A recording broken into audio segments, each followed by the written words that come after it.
तो भाई लोग कैसे हो। आज मैं आप लोग के लिए लेके आया हूँ सच और झूठ। चलिए कहानी स्टार्ट करते हैं।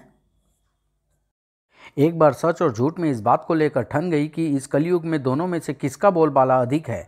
आज के कलयुग में सच बोलने वाले को दुनिया मूर्ख कहती है, क्योंकि सच बोलने वाले को हमेशा भयानक कष्ट झेलने पड़ते हैं। नहीं, यह तुम गलत कह रहे हो मित्र। सच बोलने वाला हमेशा सुखी रहता है, जबकि झूठ बोलने वाला हमेशा दुखी रहता है।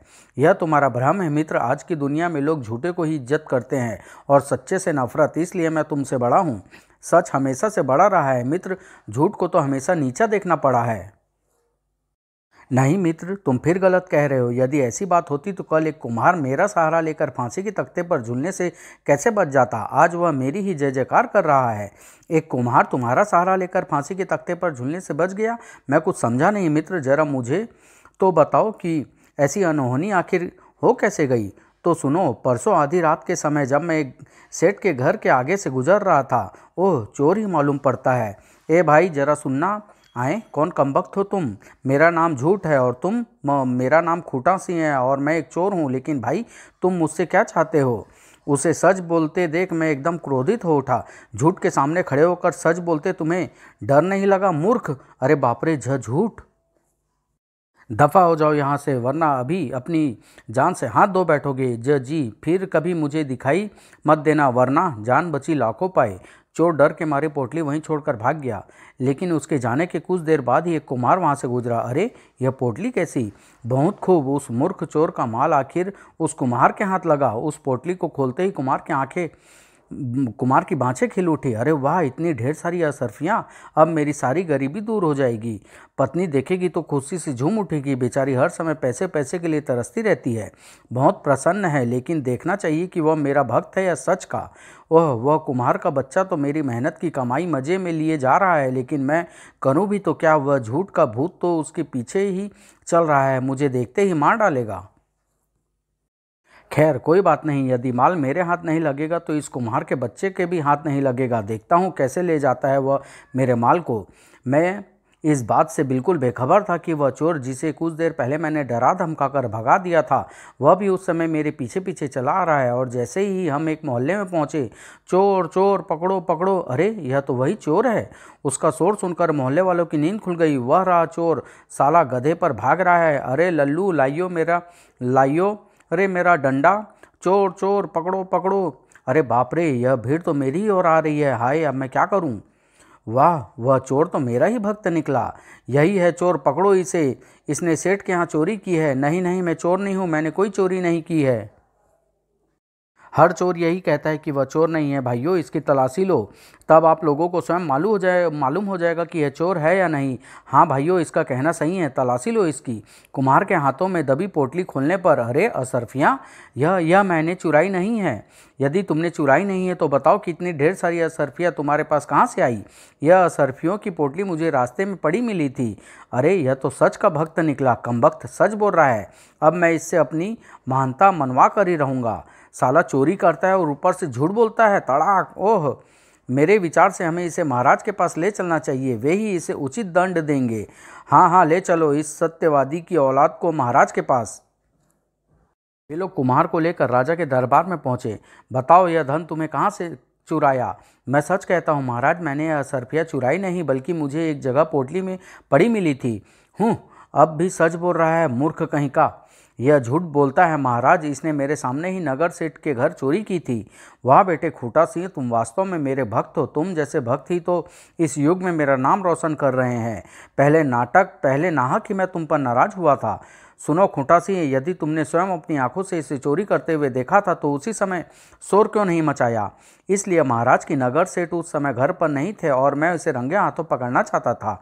वाह, अब देखता हूँ कि कुम्हार का बच्चा सच बोलकर कैसे बचता है। इसका मतलब यह हुआ कि यह सिर्फ चोर ही नहीं बल्कि मक्कार भी है, और हमारे राज्य में इन दोनों जुर्मों की सज़ा केवल मौत है। दया करें महाराज, दया करें। मैं बिल्कुल बेकसूर हूँ, मैंने चोरी नहीं की। क्या सच बोलने वालों को आप मौत की सज़ा देंगे। तुम्हें चोरी के माल समेत रंगे हाथों पकड़ा गया है, अतः तुम्हें फांसी की ही सज़ा दी जाएगी। हाँ, यदि तुम स्वयं चोरी का जुर्म स्वीकार कर लो तो फांसी की सज़ा से बच सकते हो। लेकिन महाराज, जब मैंने चोरी की ही नहीं तो जुर्म इकबाल कैसे करूँ। राजा एकदम क्रोधित हो उठा। यह कमबख्त बहुत ही ज़्यादा धूर्त मालूम पड़ता है। सैनिकों, ले जाओ इसे, भोर होते ही फांसी पर चढ़ा देना। जो आज्ञा महाराज।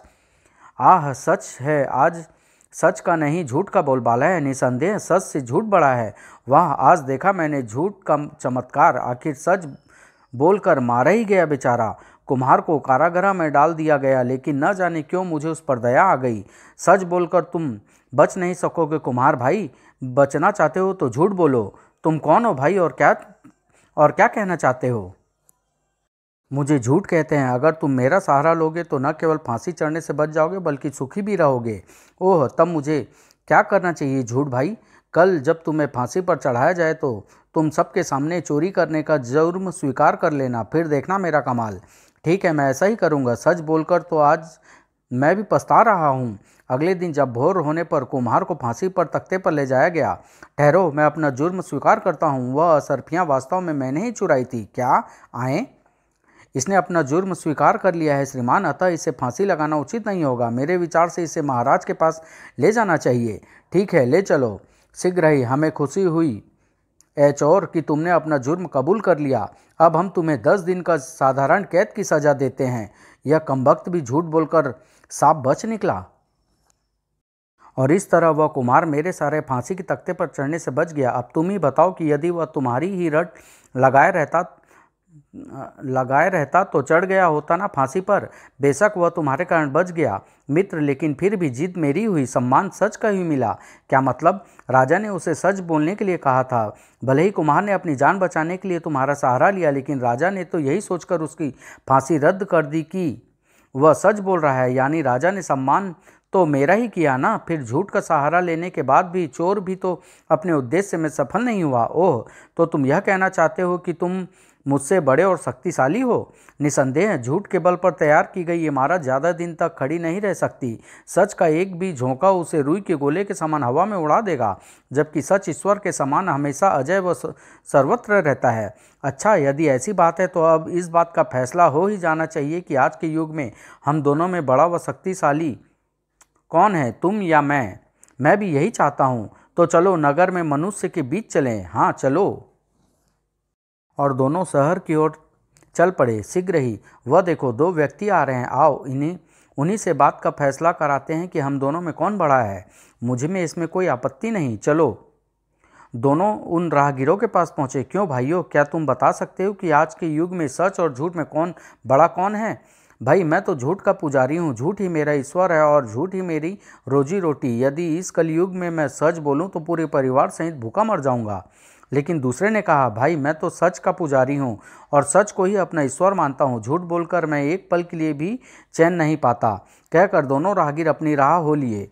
बन गया काम। सुनो दोस्तों, उन दोनों में एक तुम्हारा भक्त है और दूसरा मेरा। आओ उनके पीछे चलते हैं। 1 माह के भीतर भीतर हमारे कारण उन दोनों में से जो ज़्यादा सुखी होगा, उसी के आधार पर हम दोनों आपस में छोटे बड़े का फैसला कर लेंगे। ठीक है, चलो। उन दोनों राहगीरों में से एक का नाम था किशन और दूसरे का नाम था बीसन। दोनों आपस में गहरे मित्र थे, किंतु किशन झूठ का पुजारी था तो बीसन सच का। वे दोनों झूठ और सच द्वारा अपना पीछा किए जाने से अनभिज्ञ अपनी राह पर बढ़े चले जा रहे थे कि एक भिखारी ने उनका मार्ग रोक लिया। ईश्वर के नाम पर कुछ देते जाओ बाबा, भगवान तुम्हारा भला करेगा। इसे मूर्ख बनाकर ठगना कोई मुश्किल काम नहीं। सुनो, मैं तुम्हें बहुत सी असरफियों का पता बता सकता हूँ, लेकिन एक शर्त है। आहा, जल्दी से अपनी शर्त बताओ भले मानस। इस समय तुम्हारे पास जो कुछ भी कीमती वस्तु हो वह सब तुम्हें मुझे देना होगा, लेकिन मेरे पास तो सिवा भिक्षा में मिले थोड़े से सिक्कों के अलावा और कुछ भी नहीं। कोई बात नहीं, मैं इन्हीं चंद सिक्कों से संतोष कर लूँगा। अब बताओ कहाँ है वह असरफियाँ? सुनो, यहाँ से 200 गज उस दिशा में चलने के बाद तुम्हें एक विशाल बड़ का पेड़ दिखाई देगा। बस उसी के नीचे दबी हुई मिल जाएगी वह असरफिया तुम्हें। चूंकि एक श्राप के कारण हम उसे छू नहीं सकते, इसलिए मैंने तुम्हें उस धन का पता बता दिया है। अब देर ना करो और जल्दी जाकर वह असरफिया निकाल लो। भगवान तुम्हारा बहुत बहुत भला करे। वह देखो, कितनी आसानी से मेरा सहारा लेकर उसने उस मूर्ख से उसका थोड़ा सा धन भी ऐंठ लिया। हाँ, देख रहा हूँ तुम्हारे कारण वह भिखारी आसानी से मूर्ख बन गया, लेकिन हमें उस भिखारी से क्या लेना देना। आओ उन दोनों के पीछे चलें। यह तुमने अच्छा नहीं किया किशन भाई, नाहक ही उस गरीब को झूठ बोलकर ठग लिया। यदि ऐसा ना करता तो आज परिवार सहित मुझे भूखा ही सोना पड़ता। उधर वह बूढ़ा भिखारी बड़ के पेड़ की ओर न जाकर निकटवर्ती एक जंगल में पहुंचा। अरे आप तो बहुत जल्दी वापस लौट आए महाराज, खैरियत तो है ना? मजबूरन लौटना पड़ा महामंत्री वीर सिंह। वास्तव में वह भिखारी कोई और नहीं बल्कि उसी देश का राजा चंद्रसेन था, जो छद्मवेश में अपनी प्रजा का हालचाल जानने निकला था, किंतु किशन की बात सुनकर वापस लौट आया था। ऐसी क्या बात हुई है महाराज, बताता हूँ। जब राजा चंद्रसेन ने महामंत्री को सारी बात बताई तो वह आश्चर्यचकित हो उठा।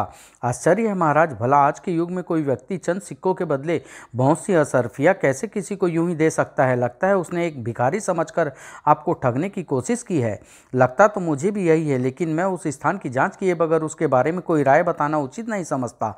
यदि उसकी बात वास्तव में झूठी निकली तो हम उसे सख्त से सख्त सजा देंगे। तुम कुछ सैनिकों को लेकर इसी समय मेरे साथ चलो। जो आज्ञा महाराज। कुछ देर बाद इसी बड़े पेड़ के बारे में बताया था उसने। इसकी जड़ को खुदवाइए। जो आज्ञा महाराज। जल्द ही महाराज, यहाँ एक बड़ा सा संदूक पड़ा है। ओह, जल्दी से उसे बाहर निकालो। तुरंत इस संदूक को बाहर निकालकर खोला गया। अरे, इसमें तो विभिन्न प्रकार की सैकड़ों थैलियाँ रखी हुई है। लाओ, एक थैली मुझे दो, शायद इसमें असरफियाँ भरी हो। आहा, स्वर्ण असरफियाँ! सचमुच यकीन नहीं आता महामंत्री जी कि कोई चंद सिक्कों के बदले इतनी स्वर्ण असरफियाँ भी बेच सकता है। ठहरिए महाराज, इन थैलियों में से कुछ रहस्य नजर आ रहा है। रहस्य? कैसा रहस्य? इन थैलियों को आप गौर से देखिए महाराज, रहस्य अपने आप आपकी समझ में आ जाएगा। ओह, समझा। थैलियाँ विभिन्न प्रकार के कपड़ों की है। किसी में सस्ते कपड़ों का प्रयोग किया गया है तो किसी में महंगे रेशमी कपड़े का। हाँ महाराज, और इससे साफ जाहिर हो जाता है कि यह सभी थैलियाँ अलग अलग स्थानों से चुराई गई है। शायद आप ठीक कह रहे हैं महामंत्री जी, यह चोरी का ही लगता है। परंतु एक बात समझ में नहीं आ रही है कि यदि वह दोनों चोर ही थे तो उन्होंने चंद सिक्कों के बदले यह सारा धन मुझे क्यों दे दिया? हाँ महाराज, यह बात निसंदेह उलझन में डालने वाली है। खैर, हम इस संबंध में उन्हीं चोरों को पकड़वा कर उनसे ही पूछेंगे। फिलहाल आप इस धन और सैनिकों के साथ वापस राजमहल चले जाइए। मैं कुछ देर बाद आऊँगा। जैसा आप उचित समझे महाराज, कहकर राजा चंद्रसेन वहाँ से चला गया। सैनिकों, इस संदूकची को उठाओ और खेमे में ले चलो। वहाँ से हम वापस राजमहल की ओर प्रस्थान करेंगे। बहुत अच्छा हुजूर। लेकिन जैसे ही सैनिकों ने संदूक को बंद करना चाहा, अरे अरे, बाप रे, उफ! दूसरे ही पल, अरे खड़े खड़े मुंह क्या देख रहे हो? पीछा करो और मार गिराओ उसे। कुछ थैलियाँ एक दूसरे से बंधी थी, अतः बाज उन सभी थैलियों को लिए एक और उड़ चला। सैनिकों ने उस बाज का काफ़ी दूर तक पीछा किया, लेकिन फिर ओह, वह तो उस पहाड़ के दूसरी ओर चला गया। अब क्या करें? अब पहाड़ को पार करके उसके पीछे जाना मूर्खता ही होगी। चलो वापस लौट चलें। लौटकर सैनिकों ने महामंत्री को सारी स्थिति बताई। ओह, खैर, अब यहाँ रुकना बेकार है। तुम लोग संदूक उठाओ और वापस खेमे की ओर चलो। बहुत अच्छा हुजूर। फिर वे संदूक उठाकर जंगल में लगे खेमे की ओर चल पड़े। अगले दिन राजा ने महामंत्री वीर सिंह को अपने विशेष कक्ष में बुलवा भेजा। सुनिए महामंत्री जी, हम चाहते हैं कि उस व्यक्ति को 2 दिन के भीतर भीतर पकड़कर हमारे सामने पेश किया जाए जिसने हमें उन असरफियों का पता बताया था। लेकिन महाराज, इतने बड़े राज्य में उसे इतनी जल्दी ढूंढ पाना क्या संभव है? पता नहीं वह किस कोने में रहता होगा। उसे खोजने निकालने का उपाय भी मैंने सोच लिया है। महामंत्री जी, जरा अपने कान इधर लाइए। ओह! तब राजा चंद्रसेन धीरे धीरे उसके कान में कुछ कहने लगे। वाह! और कुछ ही देर बाद, सुनो भाइयों सुनो, महाराज की ओर से एक विशेष सूचना। कल एक ऐसा भिखारी पकड़ा गया है जिसने लोगों को ठग कर और चोरी करके दक्षिण के जंगल के पास एक बरगद के पेड़ के नीचे असरफिया से भरी सैकड़ों थैलियां छुपा रखी थी। कल शाम जब वह उन थैलियों को निकाल रहा था तो सैनिकों ने उसे रंगों हाथ पकड़ लिया। अतः उन लोगों को सूचित किया जाता है जिन्हें कि उस भिखारी ने ठगा है अथवा जिनके यहाँ चोरी की है, वे आकर अपने अपने धन को पहचान करें और अपना अपना धन वापस ले जाएं। इसी प्रकार की मुनादी जब किशन के गाँव में हुई, जिन्हें ठगा गया हो अथवा जिनके यहाँ उस भिखारी ने चोरी की हो, वे व्यक्ति राजमहल पहुंचकर राजा से अपना अपना धन वापस ले लें। अरे, कहीं यह मुनादी उसी भिखारी के लिए तो नहीं की जा रही जो कल मुझे उन्हीं जंगलों के पास मिला था? जरूर वही होगा। अब समझा। उस कमबख्त चोर ने संयोग से अपना चोरी का माल उसी बरगद के पेड़ के नीचे छिपा रखा था जिसके बारे में मैंने उसे यूं ही झूठ कह दिया था। मेरे मुंह से अपने छिपे धन की बात सुनकर उसने यही सोचा होगा कि मुझे उसके धन का किसी तरह पता चल गया होगा, अतः वह तुरंत उसे निकालने पहुंचा होगा और सैनिक द्वारा पकड़ लिया गया होगा। बिल्कुल यही बात रही होगी। तभी एक अन्य बात उसके दिमाग में आते ही किशन प्रसन्नता से उछल पड़ा। वो मारा, क्या तरकीब आई है दिमाग में। यदि मैं महाराज से जाकर यह कहूँ कि उस ठग ने मुझे भी लूटा है तो उसे धन में से मेरा हिस्सा भी बन सकता है। भिखारी के मना करते हुए भी महाराज उसे झूठा समझेंगे और मुझे मुंह मांगी धन लौटा देंगे। इस विचार के आते ही झूठा किशन राजा से मिलने के लिए झटपट तैयार होने लगा। बेटे किशन लाल, लगता है तेरी किस्मत के दरवाजे अब खुलने ही वाले हैं। अजी, यह सुबह सुबह अचानक कहाँ जाने की तैयारी कर रहे हो? किशन ने अपनी पत्नी को सारी बात बता दी। फिर बोला, बस भगवान समझ लो कि हमारे सब दुख दर्द दूर होने वाले हैं। महाराज को जो झूठी कहानी मैं सुनाऊंगा उसे महाराज सच ही समझेंगे और उस भिखारी के पास से मिले धन में से मेरा बताया हुआ धन मुझे दे देंगे। सुनकर पत्नी भी प्रसन्न हो उठी।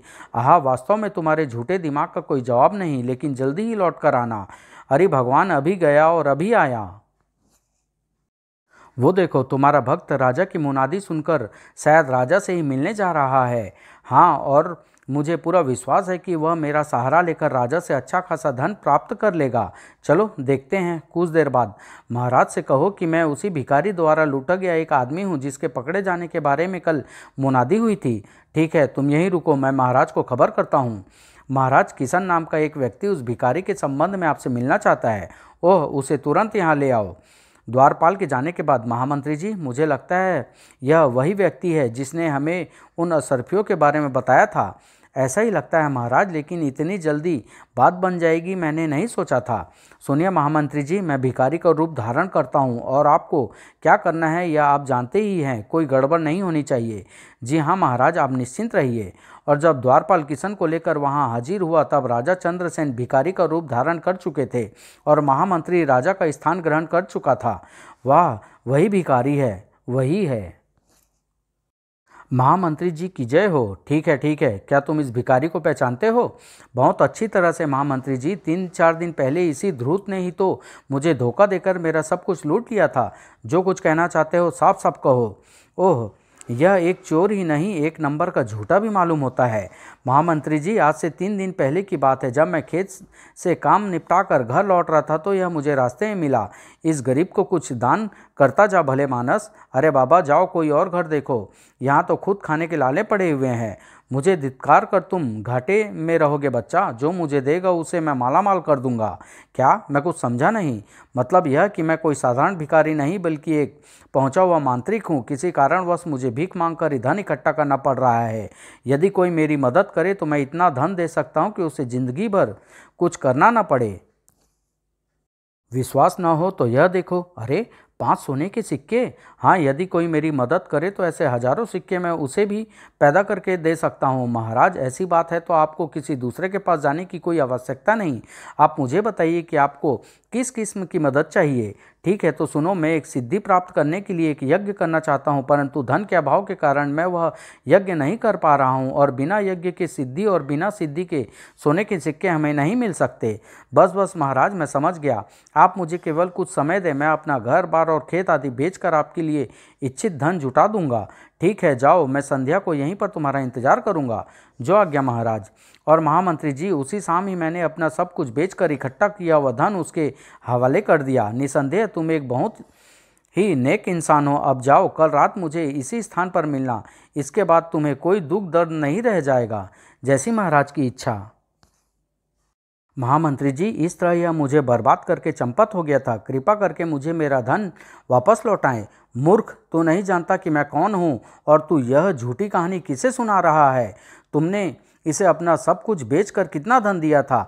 5,000 स्वर्ण मुद्राएं। महामंत्री जी, खामोश, बदतमीज भिखारी के वेश में कल तुमसे मिलने वाला और कोई नहीं बल्कि मैं था। लो देखो।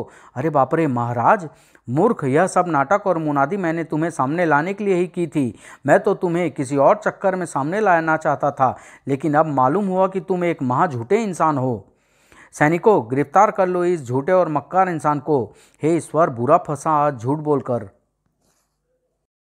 दया करें महाराज, दया करें। मैं नहीं जानता था कि भिखारी के भेष में आप हैं, वरना ऐसी गुस्ताखी करने की कदापि चेष्टा नहीं करता। वह गुस्ताखी तुमने मेरे साथ नहीं बल्कि उन गरीब भिखारियों के साथ की है जो किसी तरह भीख मांगकर अपना पेट भरते हैं। यदि तुमसे मिलने वाला मैं ना होता तो आज जरूर तुम्हारे झूठ के जाल में कोई ना कोई भिखारी फंस गया होता और मैं उसके साथ अन्याय कर बैठता। खैर, इस झूठ की सज़ा तो तुम्हें मिलेगी ही, साथ ही यदि सच सच न बताए तो चोरी के अपराध में तुम्हें फांसी की सज़ा भी मिल सकती है। चोरी के अपराध में फांसी की सज़ा? मैं कुछ समझा नहीं महाराज। बरगद के पेड़ के नीचे छिपाई गई अपनी चोरी की असरफियों का पता तुमने मुझे चंद सिक्कों के बदले क्यों बताया था? वह मैंने तो आपको एक मामूली भिखारी समझकर ठगने के लिए यूं ही झूठ बोल दिया था महाराज। इसके लिए भी मैं आपसे क्षमा चाहता हूँ अन्नदाता। निश्चय ही आपको वहाँ कुछ नहीं मिला होगा। ओह, यह कमबख्त तो सच बकने लगा है, अब पड़ेगा मुसीबत में। बको मत, हमें तुम्हारी बताई हुई जगह पर ठीक उसी बरगद के पेड़ के नीचे एक संदूक में बहुत सी विभिन्न प्रकार की थैलियां में रखी ढेर सारी स्वर्ण असरफियाँ मिली थी। बताओ वह कहाँ से आई तुम्हारे पास, और तुमने उनका पता मुझे क्यों बताया? यह आप क्या कह रहे हैं महाराज? मैं सच कहता हूँ, इसके विषय में मैं कुछ नहीं जानता। मैं तो सिर्फ भिखारी की यानी आपकी कमाई हड़प जाने की योजना बनाई थी। तुम झूठे मक्कार, तुम ऐसे नहीं मानोगे। सैनिकों, ले जाओ इस गंदे कीड़े को और कोड़ों से पीटकर काल कोठरी में डाल दो।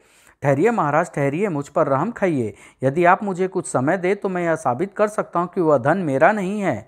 ठहरो सैनिक, क्या तुम यह वास्तव में साबित कर सकते हो कि वह चुराया हुआ धन तुम्हारा नहीं था? निश्चित रूप से महाराज, लेकिन इसके लिए मुझे कम से कम 1 सप्ताह की मोहलत चाहिए। कुछ देर मंत्री से विचार विमर्श करने के बाद, ठीक है, हम तुम्हें 1 सप्ताह की मोहलत देते हैं, लेकिन ध्यान रहे यदि तुम अपनी बात साबित नहीं कर पाए तो तुम्हें सजाए मौत दी जाएगी। मुझे ध्यान रहेगा अन्नदाता। राजा ने उसे छोड़ दिया और किसान रोता बिलखता अपने घर की ओर चल दिया। आह, एक बार फिर झूठ बोलकर मैं काल कोठरी में सड़ने से तो बच गया, लेकिन 1 सप्ताह में मैं यह कैसे सिद्ध कर पाऊंगा कि वास्तव में वह स्वर्ण असरफिया मेरी नहीं थी? लगता है यह झूठ इस बार मुझे फांसी पर लटकवा कर ही रहे छोड़ेगा। किशन उन चोरों की तलाश में लगा रहा जिन्होंने कि बरगद पेड़ के नीचे स्वर्ण असरफियाँ दबाई थी, लेकिन 3-4 दिन बीतने पर भी उसके हाथ कोई सफलता न लगी। बस अब जिंदगी के 3 दिन और शेष रह गए, इसके बाद मुझे फांसी लग जाएगी। किशन से कुछ ही दूरी पर खड़े सच और झूठ किशन की दुर्दशा देख रहे थे। देख रहे हो मित्र झूठ, तुम्हारे कारण इस बेचारे की क्या दशा हो रही है। बेचारा जिंदगी की अंतिम घड़ियां गिन रहा है। उसकी यह दुर्दशा मेरे कारण नहीं बल्कि तुम्हारे कारण हुई है। यदि वह मेरा ही सहारा लेकर राजा से यह कह देता कि वह वास्तव में ही एक चोर है, लेकिन हृदय परिवर्तन होने के कारण उसने चोरी छोड़ दी और भिखारी को भला करने के उद्देश्य से ही उसने उसे उन असरफियों का पता बताया था, तो उसका कुछ भी न बिगड़ता, बल्कि राजा उससे प्रसन्न होकर इनाम भी देता और वह इस मुसीबत में न फंसता। झूठ की बात सुनकर सच हंसा। लेकिन मित्र, तुम भूल रहे हो, राजा को जो उसने अपने लूटने की झूठी कहानी सुनाई उसकी तो उसे सजा भुगतनी ही पड़ती। कदापि नहीं। उसके लिए भी वह मूर्ख कह सकता था कि 4 दिन पहले जो भिखारी ठग मुझे मिला था, शायद मैं अपने राजा और उसमें कोई अंतर नहीं कर पाया, क्योंकि दोनों की शक्ल सूरत एक सी है। बहुत खूब मित्र, निसंदेह तुम्हारा सहारा लेने वाला मरने के बाद भी तुमसे मुक्ति नहीं पा सकता। खैर बताओ, अब तुम्हारा क्या विचार है? वह मेरा पुजारी है, इसके लिए मैं उसकी मदद करूंगा। ठीक है मित्र, तुम अपने पुजारी की मदद करो, मैं अपने भक्त का हाल चाल मालूम करता हूँ। अब 3 रोज बाद ही मुलाकात होगी। देखना यह है कि तुम्हारा पुजारी तुम्हारी वजह से जीवित बचता है अथवा नहीं। ठीक है मित्र, अब हम 3 दिन बाद ही मिलेंगे। सच ने अपनी राह ली और झूठ किशन की ओर बढ़ गया। वह समझता है सच के बिना दुनिया चल ही नहीं सकती। जल्दी उसे मालूम हो जाएगा कि आज के युग में उसका कोई चलन नहीं। झूठ किशन के निकट पहुंचा। किस सोच में डूबे हो मेरे भाई? का कौन? झूठ तुरंत उसके सामने प्रकट हुआ। पहचाना मुझे? मैं तुम्हारा देवता झूठ हूँ। अच्छी तरह पहचान गया तुम्हें। नीच, कमीने, दगाबाज। मैं हमेशा तुम्हारी पूजा करता रहा, लेकिन आज तुम्हारी वजह से ही मुझे यह दिन देखना पड़ रहा है। आज मैं तुम्हें जिंदा नहीं छोड़ूंगा। अरे अरे, मेरी बात तो सुनो। तुम नाहक ही मुझ पर नाराज हो रहे हो। आज मैं तुम्हारी कोई बात नहीं सुनूंगा। सर्वनाश की जड़। उफ, हाय मरा। अच्छा, छोड़ो मुझे। नहीं, आज मैं तुम्हें इस दुनिया से विदा करके ही छोड़ूंगा। और जब झूठ को यह लगा कि किशन उसे किसी भी अवस्था में छोड़ने वाला नहीं है, तब उसने एक झटके के साथ अपने आप को किशन के बंधन से मुक्त किया और अगले पल, तुम वैसे नहीं मानोगे, अरे बाप रे, फिर झूठ ने उसे हवा में उछाल दिया। बचाओ, हाय मर गया। अभी नहीं मरे, लेकिन तुमने यदि मेरी बात नहीं मानी तब जरूर मर जाओगे। तुम कहना क्या चाहते हो? मूर्ख, मैं तुम्हें मुसीबत में फंसा देख तुम्हारी मदद को आया था और तुम मुझी से उलझ बैठे। जाओ, अब भुगत, खुद ही भुगतो। नहीं नहीं, मुझे इस तरह मुसीबत में फंसा छोड़कर मत जाओ, मैं तुम्हारे पाँव पकड़ता हूँ। अरे हा हा हा, अरे मूर्ख, झूठ के भक्त होकर इतना भी नहीं जानते कि झूठ के पाँव नहीं होते। चलो उठो और सीधे खड़े होकर मेरी बात ध्यान से सुनो। तुम्हें यही तो साबित करना है ना कि बरगद के पेड़ के नीचे से मिली स्वर्ण असरफियाँ तुम्हारी नहीं है। बिल्कुल यही साबित करना है झूठे भाई, वरना मैं फांसी पर लटकवा दिया जाऊंगा। तो फिर सुनो, तुम्हारे साथ उस दिन जो दूसरा व्यक्ति सच का पुजारी बीसन था, सारा इल्ज़ाम उसी पर लगा देना। लेकिन उससे पहले तुम्हें क्या करना है वह भी सुन लो।